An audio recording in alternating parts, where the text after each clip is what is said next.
Hello everyone. तो आज जो है हम वो करेंगे एक्सरसाइज 5.1। जैसे कि पहली वीडियो में मैंने आपको क्या दिया था, इंट्रोडक्शन दिया था एपी का। आज जो है उस इंट्रोडक्शन की हेल्प से ही कि जिस तरीके से अब किस तरीके से जो है हमें एपी को अप्लाई करना है वो हम इस क्वेश्चन के अंदर देखेंगे। जैसा पहला क्वेश्चन हमारे पास गिवन है एक्सरसाइज 5.1 का, in which of the following situation does the list of numbers involve make an arithmetic progression and why. देखो इसमें जो क्वेश्चन गिवन है इसमें पूछा गया है कि ये हमारे पास चार सिचुएशंस है। इन चार सिचुएशंस के अंदर के कौन सी फॉलोइंग सिचुएशन जो है एपी बना रही है और कौन सी एपी नहीं बना रही, और हमें उसका क्या बताना है, वाई भी बताना है कि यानी कि उसका रीजन क्या है कि वो एपी क्यों नहीं है, और अगर वो एपी है तो क्यों है। मैंने कल भी बोला था कि एपी की कंडीशन चेक करने के लिए हम वही देखते हैं कि अगर जो भी हमारे पास नंबर ऑफ सीरीज होती है अगर उसके बीच का कॉमन डिफरेंस सेम है जिसको हम स्मॉल डी से रिप्रेजेंट करते हैं तो वो एपी है, अदरवाइज वो एपी नहीं है। तो इसी तरीके से जो है उसी की हेल्प से हम क्या करेंगे, इन चार सिचुएशंस को हैंडल करेंगे। Look at the first one case. जैसे the taxi fare after each kilometre when the fare is ₹15 for the first kilometre and the ₹8 for each additional kilometre. Suppose करो एक टैक्सी है कि जो उसकी स्टार्टिंग है, तो जो वो टैक्सी जो है फर्स्ट किलोमीटर की जो स्टार्टिंग का फर्स्ट किलोमीटर होता है वो जो उसका चार्ज करता है वो ₹15 किलोमीटर चार्ज करता है।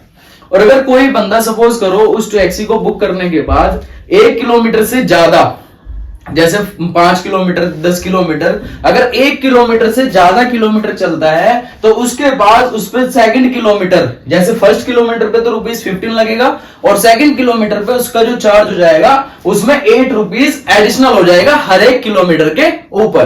जैसे फॉर एग्जाम्पल सॉल्यूशन,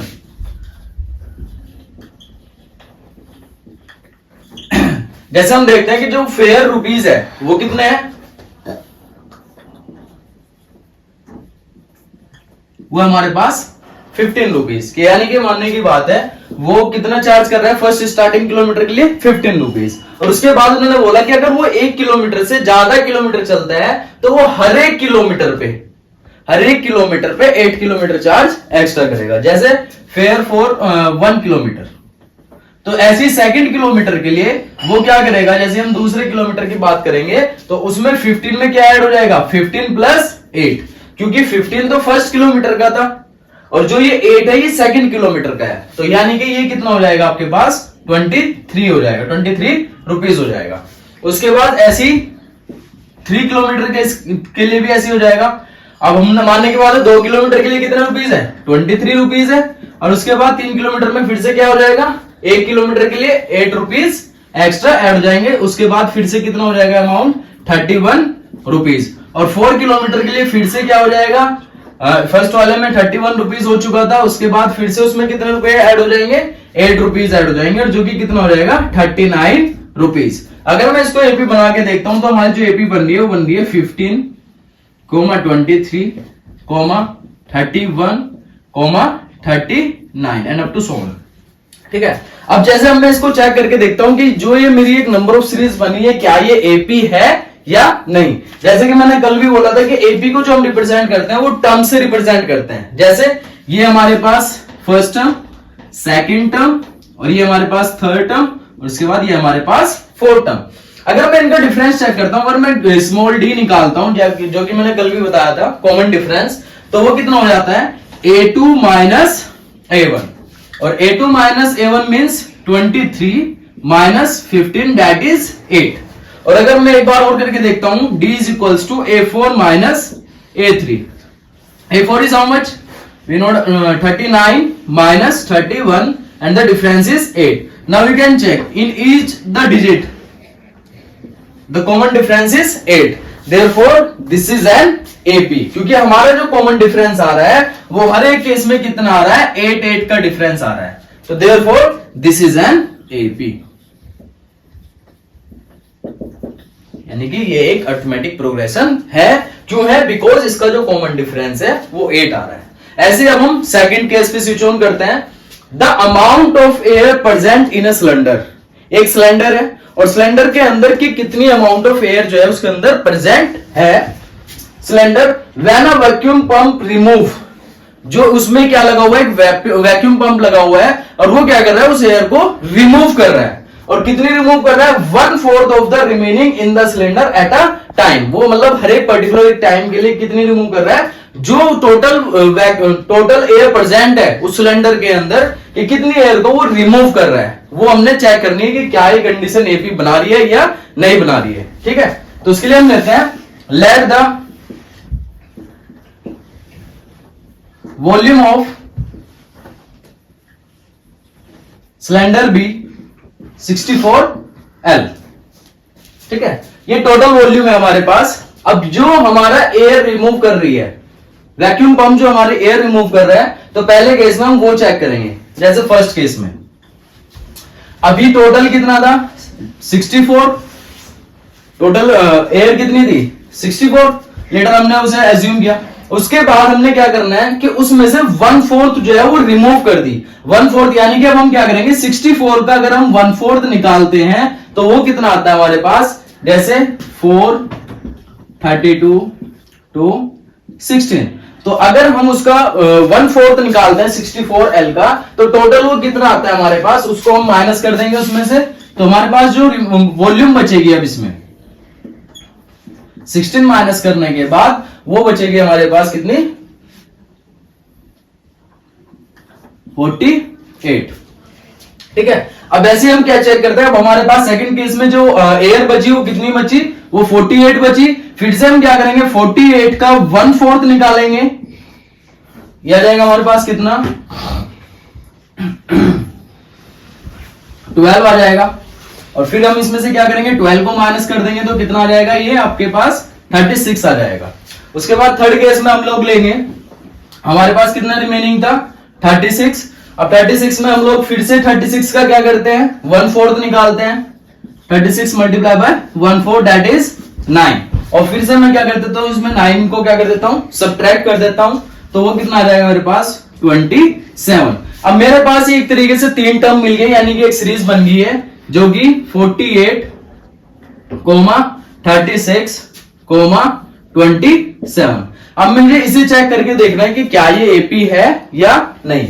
अगर मैं इन दोनों के बीच का कॉमन डिफरेंस चेक करता हूं, जो कि हमारे पास स्मॉल डी से हम रिप्रेजेंट करते हैं, तो ये हमारे पास फॉर एग्जांपल फर्स्ट टर्म है, और ये हमारे पास सेकंड टर्म है, और ये हमारे पास थर्ड टर्म है।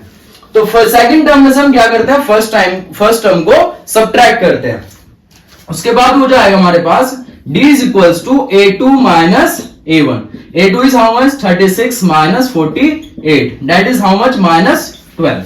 ओके, सेकंड केस में जैसे हम चेक करते हैं वो कितना आएगा हमारे पास, d is equals to a3 minus a2. a3 is how much, a3 we have is 27 minus 36. तो ये हमारे पास कितना बचेगा, -9। नाउ यू कैन सी, अब इस केस में जो हमारा कॉमन डिफरेंस है वो सेम नहीं है, therefore this is not an AP. ये हमारे पास एपी नहीं है।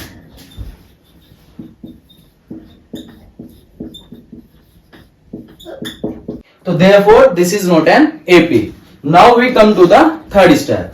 Here, the cost of digging a well after every meter of digging, when it costs rupees 150 for the first meter and rises by rupees 15 for each subsequent meter. Means इस question का मतलब ये है कि हम क्या करवाते हैं, एक वेल को डिग करवाते हैं, यानी कि एक कुएं को खुदवाते हैं, जिसमें एक मजदूर होता है, उसको वो जो चार्ज करता है उसको खोदने का, तो वो कितना लेता है, रुपीज 150 मीटर लेता है। वो पहले मीटर जो खुदाई करता है, सबसे पहली जो मीटर की खुदाई करता है, उसका जो वो चार्ज करता है, वो कितना चार्ज करता है, वो रुपीज 150 चार्ज करता है। और उसके बाद जो वो दूसरा मीटर खोदता है, तो उसके लिए वो फिर 50 रुपीज उसमें एड ऑन करता चला जाता है। ठीक है, तो उसमें सबसे पहले cost for digging, cost for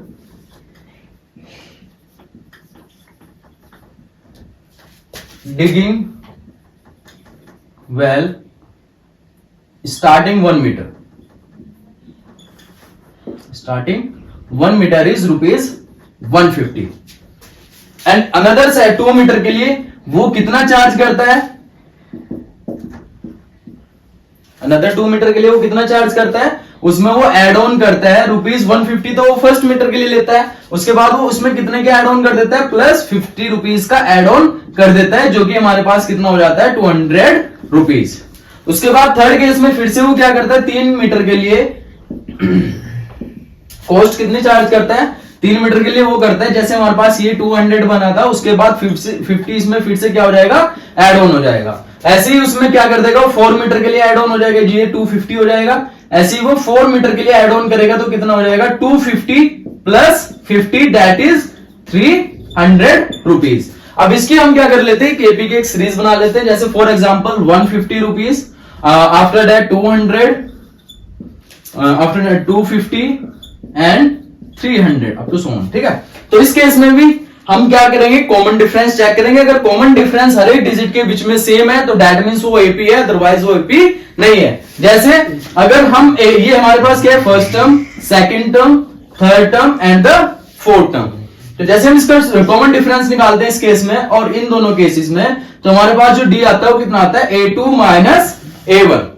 तो A2 minus A1 means 200 minus 150 that is 50। Okay, and second D अगर कॉमन डिफरेंस हम A4 और A3 टर्म्स के बीच में निकाल के चेक करना चाहेंगे तो वो क्या होगा, A4 minus A3 that is 300 minus 250 and that is ₹50। Now you can check जो हमारा कॉमन डिफरेंस है वो क्या आ रहा है, सेम आ रहा है हर एक डिजिट के बीच में। अगर मैं इन दोनों डिजिट यानी कि सेकंड टर्म और थर्ड टर्म के बीच में भी डिजिट कॉमन डिफरेंस चेक करूं तो वो भी कितना आएगा, 50 आएगा। तो therefore this is an AP, ये भी क्या है, एपी है। दिस इज एन एपी यानी कि अरिथमेटिक प्रोग्रेशन है, because the common difference is same. उसके बाद हम स्विच ऑन करते हैं फोर्थ केसेस में, जो हमारे पास वो है फोर्थ सिचुएशन, जिसके अंदर ये गिवन है कि the amount of money in the account every year when ₹10,000 is deposited at compound interest at 8% per annum।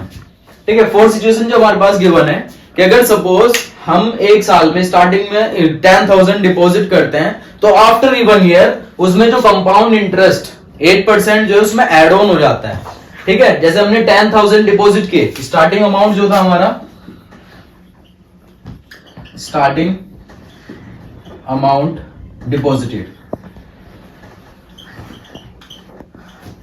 That is 10,000 और आफ्टर 1 ईयर यही अमाउंट कितना हो जाएगा, इस पे 10% इंटरेस्ट जो कंपाउंड इंटरेस्ट है वो क्या हो जाएगा, एड ऑन हो जाएगा।